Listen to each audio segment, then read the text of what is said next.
एक छोटे से पहाड़ी गांव में, जहां की हर सुबह धुंध की चादर में लिपटी होती थी, वहां रहने वाला हर कोई एक पुरानी कहानी से परिचित था। ये गांव के सबसे पुराने और वीरान मकान के बारे में है, जिसे लोग परछाई वाला घर कहते थे। गांव के लोग कहते थे कि घर में कुछ ऐसा है जो रात में जागता है। कहानी की शुरुआत होती है आर्या से, जो गांव की एक साहसी लड़की थी। आर्या ने हमेशा से इस रहस्यमय घर के बारे में सुना था और उसकी जिज्ञासा उसे वहां खींच ले गई।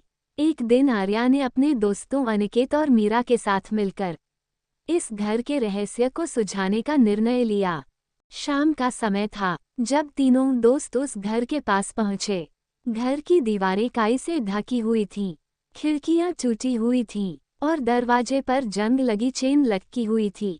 आर्या ने जब दरवाजा खोला तो एक ठंडी हवा का झोंका उनके शरीर से टकराया। यह अब अपने असली रहस्य की ओर बढ़ रही थी।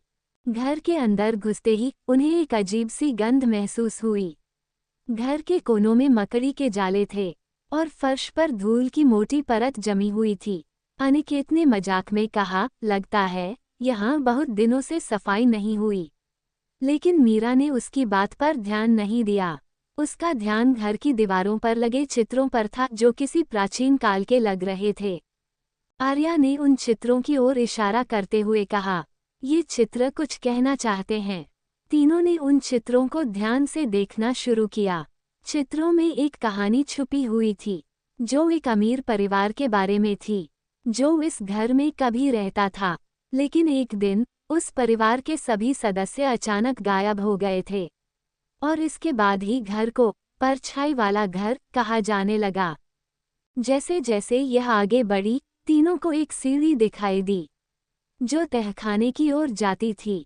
बिना सोचे समझे वे तीनों तहखाने की ओर बढ़ गए। तहखाने में पहुंचकर उन्होंने देखा कि वहां एक छोटा सा कमरा था, जिसमें एक पुरानी लकड़ी की मेज और उस पर रखा एक धूल भरा किताब था। आर्या ने उस किताब को उठाया और जैसे ही उसने उसे खोला, एक तेज हवा का झोंका आया और कमरे की सभी मोमबत्तियां बुझ गईं। अब चारों ओर सिर्फ अंधेरा था। अनिकेत ने अपनी टॉर्च जलाते हुए कहा, लगता है ये किताब ही इस घर के रहस्य की चाबी है। बाहर तेज बारिश होने लगी और बिजली की गड़गड़ाहट सुनाई देने लगी।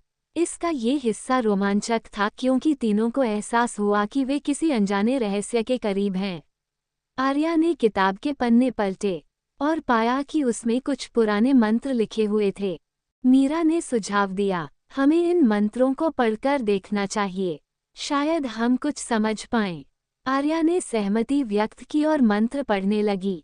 जैसे ही उसने मंत्र पढ़ना शुरू किया, कमरे में हल्की सी रोशनी फैल गई और दीवारों पर लगे चित्र जीवंत हो उठे। उन चित्रों में अब एक और कहानी नजर आने लगी। ये कहानी उस परिवार के बारे में थी, जो कभी इस घर में रहता था। कहानी के अनुसार उस परिवार ने एक प्राचीन खजाना पाया था, लेकिन उसके साथ ही एक श्राप भी उनके जीवन में आ गया। उस श्राप के कारण ही वे अचानक गायब हो गए थे। आर्या और उसके दोस्तों ने समझा कि उन्हें इस श्राप को तोड़ने का तरीका खोजना होगा। रहस्य और गहराई आ गई थी। उन्होंने किताब में आगे पढ़ा और पाया कि श्राप को तोड़ने के लिए उन्हें घर के आंगन में स्थित एक पुराने कुएं में कुछ विशेष जड़ी बूटियां डालनी होंगी। तीनों ने मिलकर वो जड़ी बूटियां इकट्ठी कीं और बारिश के बीच घर के आंगन में पहुंचे। वे जानते थे कि यह उनका आखिरी मौका था। उन्होंने जड़ी बूटियां कुएं में डाली और मंत्र पढ़ना शुरू किया। अचानक आसमान में बिजली चमकी और एक तेज आवाज के साथ सब कुछ शांत हो गया। जब सब कुछ शांत हुआ तो उन्होंने देखा कि घर की दीवारों से वह रहस्यमयी परछाई गायब हो गई थी। अब घर में एक अजीब सी शांति थी। इसका अंत एक नए सवेरे के साथ हुआ, जहां आर्या, अनिकेत और मीरा ने गांव के लोगों को इस रहस्य के बारे में बताया। उन्होंने ये साबित कर दिया कि सच्ची दोस्ती और साहस से किसी भी रहस्य को सुलझाया जा सकता है।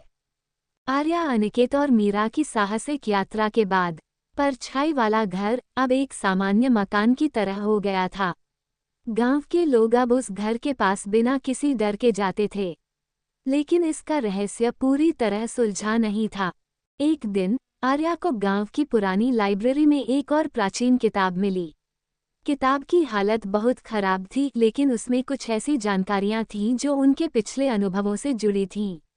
किताब में एक रहस्यमयी संकेत था जो उस खजाने की ओर इशारा कर रहा था जिसे उन्होंने पहले नहीं खोजा था। आर्या ने अनिकेत और मीरा को इस बारे में बताया। तीनों ने फिर से उस घर में जाने का फैसला किया ताकि वे इस नए रहस्य की तह तक पहुंच सकें। इसका दूसरा भाग अब शुरू हो रहा था। उस रात जब आसमान में चांदनी फैली हुई थी, तीनों दोस्त फिर से घर के अंदर दाखिल हुए। इस बार घर में एक अलग ही ऊर्जा थी, मानो वह उन्हें बुला रहा हो। वे धीरे धीरे घर के हर कोने को खोजने लगे। अचानक मीरा को दीवार पर एक खास निशान दिखा। उसने उसे छुआ और दीवार का एक हिस्सा खुल गया। उनके सामने एक गुप्त दरवाजा था। इसमें यह मोड़ बेहद रोमांचक था। दरवाजा खुलते ही उन्होंने सामने एक लंबी सुरंग देखी। सुरंग के अंदर अंधेरा था, लेकिन उन्होंने अपनी टॉर्च की रोशनी में आगे बढ़ने का फैसला किया। सुरंग के अंदर उन्होंने प्राचीन चित्र और शिलालेख देखे जो किसी पुराने सभ्यता की कहानी बता रहे थे। सुरंग के अंत में उन्हें एक बड़ा कमरा दिखा जिसमें एक विशाल पत्थर की मूर्ति थी। मूर्ति के हाथों में एक चमकती हुई वस्तु थी। आर्या ने ध्यान से देखा और पाया कि वह वही खजाना था जिसे वे खोज रहे थे, लेकिन मूर्ति पर एक चेतावनी भी लिखी थी जो कह रही थी कि खजाने को छूने से पहले उन्हें सत्य का सामना करना होगा। अनिकेत ने सुझाव दिया कि उन्हें मूर्ति के चारों ओर खुदाई करनी चाहिए। खुदाई करते हुए उन्हें कुछ और प्राचीन वस्त्र और शिलालेख मिले जो इस खजाने की सच्चाई बताते थे। उन शिलालेखों में लिखा था कि यह खजाना गांव की खुशहाली के लिए था, लेकिन इसे पाने के लिए उन्हें अपने स्वार्थ से ऊपर उठना होगा। इसमें अब एक नया मोड़ आया। आर्या ने खजाने को छूने से पहले अपने दोस्तों से सलाह ली। उन्होंने फैसला किया कि वे इस खजाने को गांव के कल्याण के लिए इस्तेमाल करेंगे। जैसे ही उन्होंने ये निर्णय लिया, मूर्ति के चारों ओर की रोशनी तेज हो गई और खजाने के चारों ओर एक सुनहरी आभा फैल गई। उन्होंने महसूस किया कि उनकी सच्चाई और साहस ने उस श्राप को तोड़ दिया था।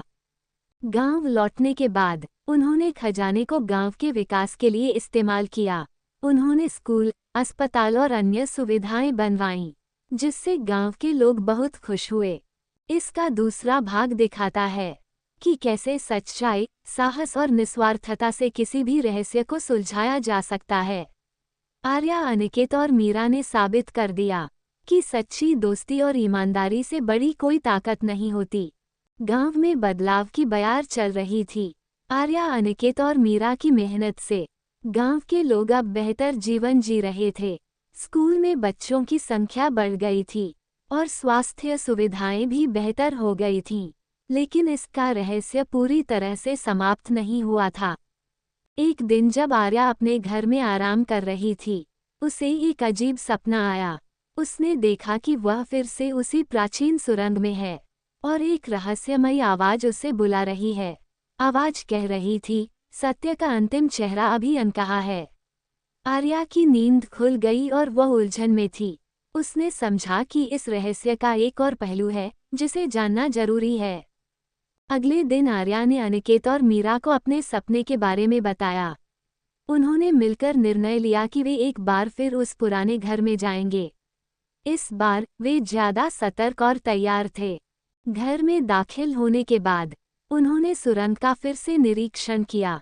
इस बार उन्होंने ध्यान दिया कि सुरंग के अंत में एक और दरवाजा था जो पहले उनकी नज़र से छूट गया था। दरवाजे पर एक नया शिलालेख था जो कह रहा था, सच्चाई को जानने के लिए दिल की गहराई में उतरना होगा। इस हिस्से में तीनों ने दरवाजे को खोला और खुद को एक अद्भुत कक्ष में पाया। कक्ष के बीचों बीच एक झील थी जिसके पानी में एक अद्वितीय चमक थी।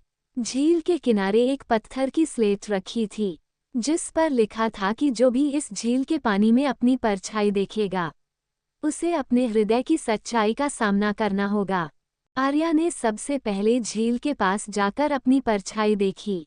उसे अपनी कुछ पुरानी गलतियां याद आईं जिन्हें उसने कभी स्वीकार नहीं किया था। उसने महसूस किया कि उसे उन गलतियों को सुधारना होगा। अनिकेत और मीरा ने भी अपनी परछाई देखी और अपनी अपनी गलतियों को समझा।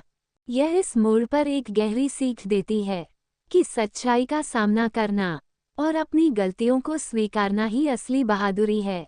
तीनों दोस्तों ने एक दूसरे से अपने दिल की बातें बताई और एक दूसरे की गलतियों को माफ किया। झील के पानी में उनकी परछाई जैसे ही साफ हुई, कक्ष की दीवारों पर नए शिलालेख उभर आए। इन शिलालेखों में गांव के भविष्य के बारे में भविष्यवाणी लिखी थी। भविष्यवाणी कह रही थी कि अगर गांव के लोग सच्चाई और ईमानदारी के रास्ते पर चलेंगे तो गांव हमेशा खुशहाल रहेगा। गांव लौटकर आर्या, अनिकेत और मीरा ने गांव वालों को अपने अनुभवों के बारे में बताया। उन्होंने गांव के लोगों को सिखाया कि सच्चाई और ईमानदारी से बढ़कर कुछ नहीं है।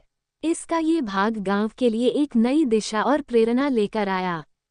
समय के साथ गांव ने तरक्की की और एक मिसाल बन गया। आर्या, अनिकेत और मीरा ने ये साबित कर दिया कि सच्चाई, साहस और दोस्ती से बड़े रहस्य को सुलझाया जा सकता है। इस कहानी ने ये सिखाया कि जीवन में सच्चाई का सामना करना ही असली जीत है। रहस्य की परछाई की यह कहानी अब समाप्त होती है, लेकिन ये सच्चाई और ईमानदारी की सीख हमेशा के लिए लोगों के दिलों में बसी रहेगी। दोस्तों, आज की यह कहानी अगर आपको पसंद आई हो तो लाइक, शेयर, सब्सक्राइब करना ना भूलें। धन्यवाद दोस्तों।